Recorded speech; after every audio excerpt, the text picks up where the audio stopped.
السلام عليكم ورحمة الله وبركاته. النهارده معاكم وصفة جديدة، وصفة أحسن.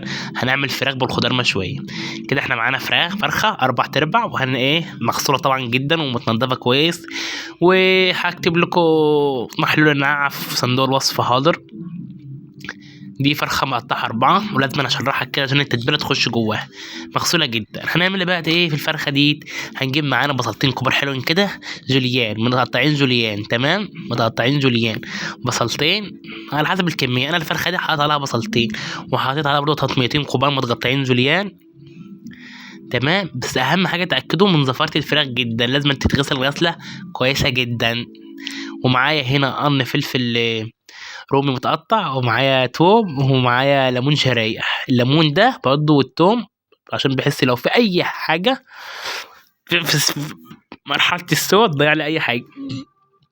معايا بهارات بقى هنا، فلفل اسود، ومعايا كمون، ومعايا كزبره، ومعايا ملح، ومعايا شطه، ومعايا بابريكا. وهننزل على التتبيله الجميله دي، ونقلب بقى، نديها بقى مساج بقى بالخضار بالتوابل بالكلام الجميل ده كله مع بعضه كده لغايه ما توصل كده.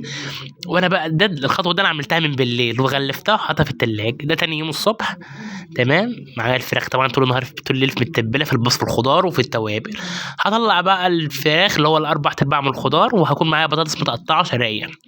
انتوا حسب ذوقك بقى، البطاطس دي على كميتي انت.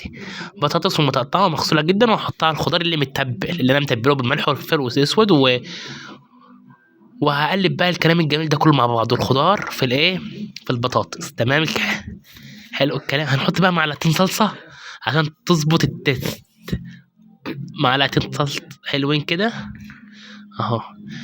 كده معانا جاهزه الدنيا. هنجيب بقى صينيه على حسب الصينيه اللي انت عايز تحط فيها. ننزل بقى في الخضار تحت، تمام. الخضار كده، ايوه تمام. هو الصينيه دي بصراحه انا حطيت فيها الفراخ ورجعت تاني لقيتها صغيره، كبرت الصينيه، تمام. حاول الصينيه ما تبقاش مكتومه عشان خاطر لما تغلي ما تفرش.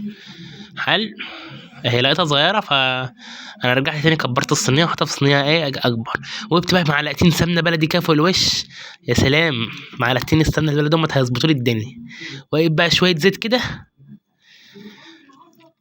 تمام كده. اهم حاجه ما تكتروش زيت عشان برضه هنحط فيها فيها حطينا سمنه وهي فيها توم برضه احلى، تمام. دلوقتي بقى حاطينها على النار كده تغلي بقى تسبك ويا روايح يا جميل. بامانه كانت ريحتها في منتهى الجمال. وبالطريقه دي بقى بتبدا تستوي وهبدا بقى ادخلها الفرن تتحمر كده. بس على الاستوى دخلتها الفرن خدت وش، دهنتها معلقتين صلصه وخدت وش. وبألف هنا وشوف على قلوبكم. الوصفه دي جميله جدا جدا جدا، وجربوها واستنى رأيكم. والسلام عليكم ورحمة الله وبركاته. استناكم في فيديو جديد مع مطبخ مصر. السلام عليكم.